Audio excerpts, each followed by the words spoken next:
White means that you're a European still. And black means that I'm African. And we both know, we've both been here too long. You can't go back to Ireland or Poland or England, and I can't go back to Africa. And we will live here together, or we'll die here together. And it's not I am telling you. Time is telling you. You will listen or you will perish. Is it 2026 already? Oh my God. I can't believe we ended up here. By the time you're watching this, the United States will have turned 250 years old. 250 years since the majority of the signers inked the Declaration. By the time this video releases, I'm sure those patriotic citizens among us have already had their fill of attacking the sky with explosives and turning themselves into a colostomy bag for tubed meat. It is a milestone, to be sure. 2.5 centuries. The United States today is radically different than the ramshackle patchwork of enterprising capitalists, slave-owning entrepreneurs, and alcoholic woodsmen it started out as. We've evolved into a horrifying techno-fascist state who controls nearly the entire world's economy and whose cultural exports have been watered down to a few good artists and an avalanche of corporations. But this isn't a video to discuss if and why things were better in the past or if they're better now. This is a video I wrote because, well, I have feelings about the country I grew up in. A country that is not just deeply flawed, but to a large extent is the flaw. This essay is not like the other ones that I've written. It's a catharsis. This video is not meant to include exhaustive theory, but instead observation. Now, I'm not going to be able to give a thorough rundown of the history of the US, but I can go over some bullet points. I just want to admit, firstly, that I'm not a massive fan of this country. As you can probably tell, I think this whole operation we call America, riddled with poisonous institutions and politicians almost cartoonish in their corruption and villainy. I see this not as a misrepresentation, but as an honest reading of US politics and history. But as we look back at the last 250 years, I will try to give the US credit where credit is due. So here we go. The United States was born 250 years ago when a bunch of slave-owning elites and a few capitalists from the northern colonies realized that it was much more lucrative to do business without the tax burden from their imperial overlords. Eventually, a war was fought between a bunch of dirty teenage farm boys and a bunch of pasty teenage boys from in and around England. One side realized that you don't have to march in a straight line during battles, and subsequently, with the financial backing of France, won, beating back the most powerful and well-organized army at the time. Soon after its victory, the US immediately turned its back on the Native Americans, immigrants, and people of color who had helped ensure our success. The next 100 years of our history can be summed up by a sort of will they, won't they in regard to engaging in a brutal civil war.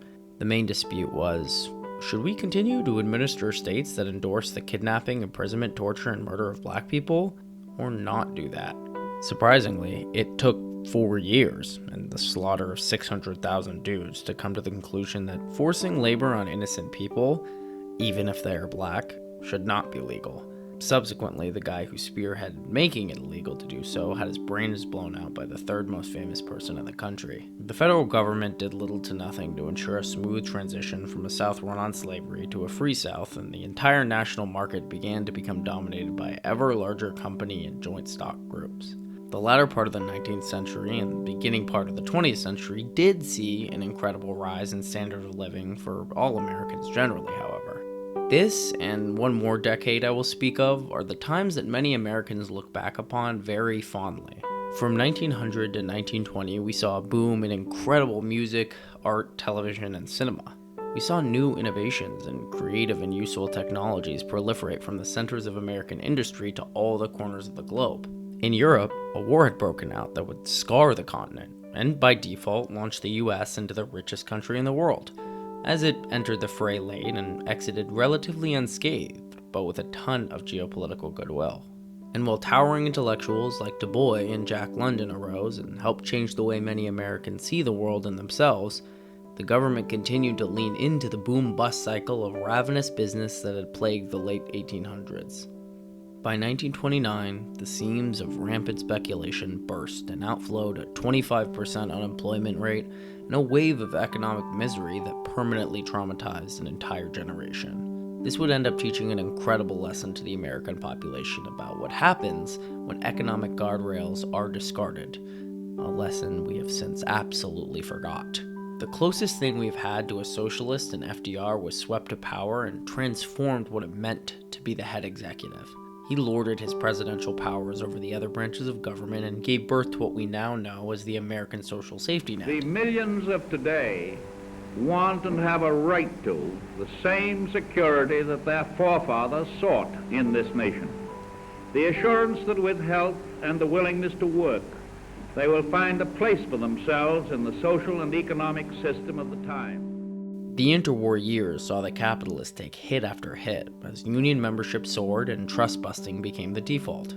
Then Hitler decided the world should only belong to white people and the greatest cataclysm in human history occurred. Again, the US joined the war late and ended up benefiting massively. Washington is jubilant, and in Chicago, more than 1 million sing and dance in the streets in the biggest celebration the Windy City has ever seen. Our economy ballooned in size, and suddenly, we had the reputation as the guardians of the free world. And all it costed was 500,000 Americans dying overseas, 120,000 American citizens being viciously torn out of their homes and stuffed into concentration camps for being Asian, and the vaporization of over 245,000 innocent Japanese civilians. Soon thereafter, the US would slowly begin leaning back into its old love, unmitigated capital.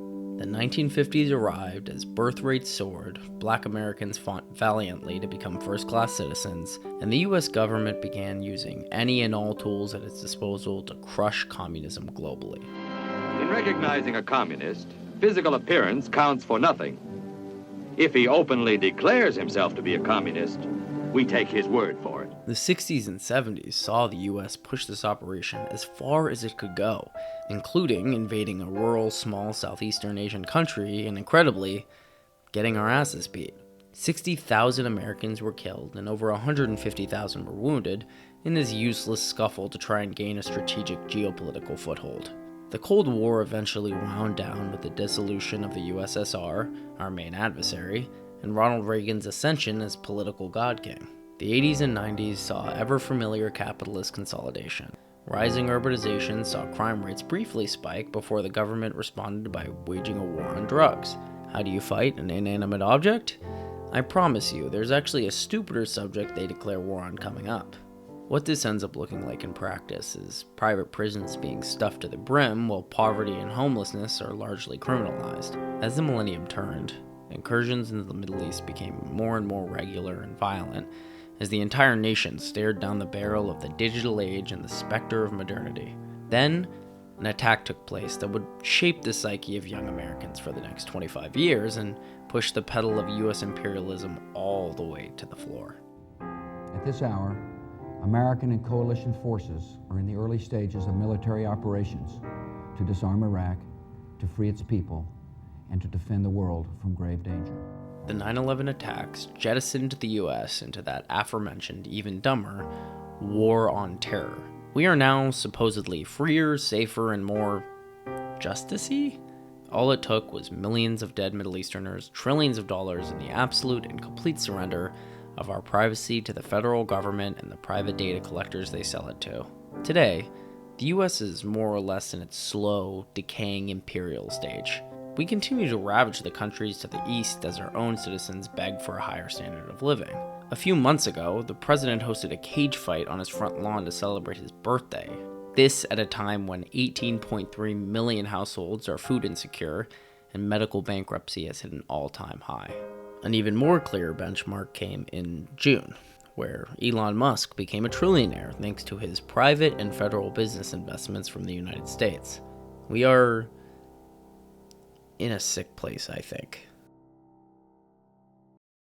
I know. That summary was very simple and short and ham-fisted. To be honest, it was fun for me to write.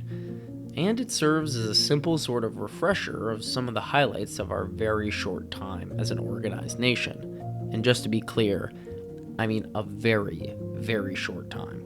one of the things I find so amazing is how fervently Americans have mythologized their own history when it began so recently. This is a country that began after the first military submarine was invented, and yet they treat John Adams as if he was literally descended from the angel Gabriel. They treat the Declaration and Constitution as if it was scribed on a tablet by proto-humans at the end of the last ice age. These are documents that are half a century newer than the Magna Carta, the famous law document written in the Kingdom of England. At the time of its writing, by the way, the Kingdom of England had already existed for 288 years, 30 years more than the United States' current age. The fucking university I'm attending for my graduate degree, Rutgers, is older than the US, as is Brown, the modern toilet, the steam engine, and the spinning jenny. One of the first official continuous universities, the University of Al Qarawiyyin in Morocco, was nearly 1,000 years old when Ben Franklin and Patrick Henry decided enough was enough. The US is just twice as old as the oldest human ever. It is theoretically possible for 2 human lifespans to have covered our entire country's existence. While I do have an inexhaustible list of grievances for the United States, both critiques of its history and of its current policies, I will say that if we compare it to other nations, it's basically a typical roided-up genocidal teenager who was left alone with a bunch of guns and money. We're either going to continue to spread fire and ash as we have until we engulf ourselves in flames, or we're going to grow up, evolve and change into something unrecognizable. There's this common thought that empires can only last for 250 years and then start to collapse. But just to dispel any hope of a universal principle that will save us from ourselves, this is completely ahistorical. Rome, the Ottoman Empire, the Assyrians, these all lasted well past the 250-year mark. So we are a 250-year powerhouse, the seat of an empire whose military and financial tendrils stretch to smother nearly every habitable corner of the world. And while I believe us to be the most sinister current incarnation of state power by far, the truth is that we have ample company in the timeline of humanity. Some of them lasted centuries, others lasted only a couple hundred years. The UK, maybe our most closely related neighbor, had the blue ribbon as the face of global evil before it was passed to us. Nowhere else do the white uniforms of Britain's navy seem quite so white as under the Indian sun.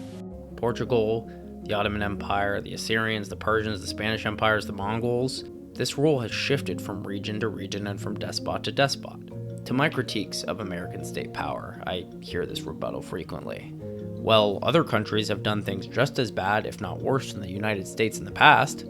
I think it takes an incredibly myopic and ignorant person to act as if we cannot hold the horrors of many actors in our head at once. These dullards would try to make the point that the sins of the past absolve the sins of the present simply due to their repetition. The US is uniquely horrifying in some ways and deeply unremarkable in others, but the techniques that empires use are only so exhaustive. We certainly have benefited from seeing what imperialistic techniques worked in the past and merging them with modern-day technology to craft a truly remarkable leviathan of destruction. But the procedures implemented to establish control of countries in the global south and drain their resources, of socially conditioning our own population, and of justifying all this through a blend of religion, historical determinism, and myth, is not at all original.